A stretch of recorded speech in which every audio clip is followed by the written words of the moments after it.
Okay, so I've just logged into FlexBudget, and there are three sections of information that I'll need to fill out. So for current funds, this is just how much money you have. So say you log into your bank account and you've got $10,000. We'll put a little note there. So you do that, and then say you just spent $600 on your credit card.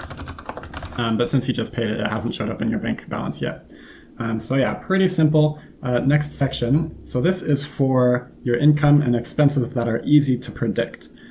So for example, say you get a paycheck of $1,000 and you get that twice a month, first on the 15th and then also on the 30th.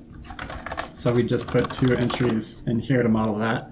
And then say you spend $800 per month on rent, and that gets charged at the first of every month. And also say, at the end of every year you get a fat bonus. So I'll change that to yearly, and say that comes in about mid-December. So yeah, so you don't have to put all your expenses and income here. Like I said, just things that are recurring and easy to predict. So the last bit is goals.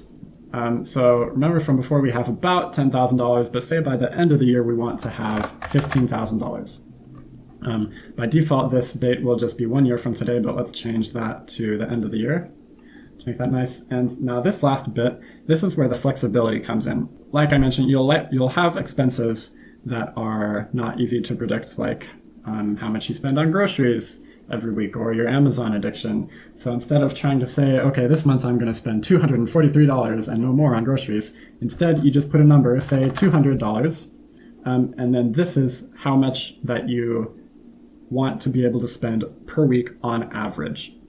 It doesn't have to be exact. But anyway, so with all this information filled out, these numbers are now meaningful. So notice I said this is how much money you want to be able to spend per week, but this is how much money you actually can spend per week. So since this is $187, and so that's less than your target, so that means you're over budget. And this number is exactly how much you're over budget.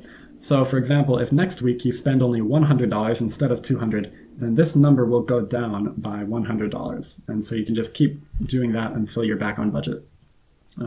So going forward, in order to track your progress, every week or however often you want, you can just come to this tab and then update the values in here. And then these numbers will be calculated again accordingly.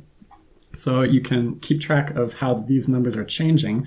So for example, if every week this number is going up, then that means you're consistently spending less than your budget, and so that's good.